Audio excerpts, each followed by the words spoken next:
Kitchen மத்தியானம் சாப்பாடு வெள்ளச்சோறு,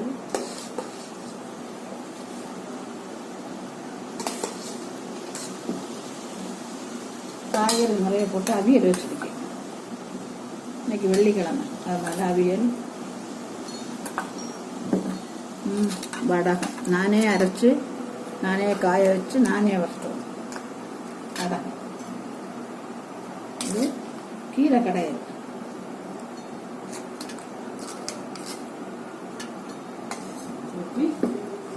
super sambar.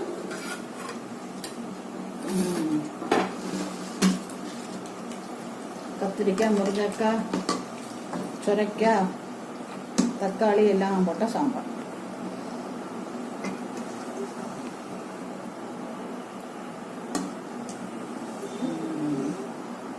நீங்களும் இதை செய்து சாப்பிடுங்க. வெள்ளிக்கிழமை வரும். சாப்பிட்டுட்டு கமெண்ட்ல சொல்லுங்க, லைக் பண்ணுங்க.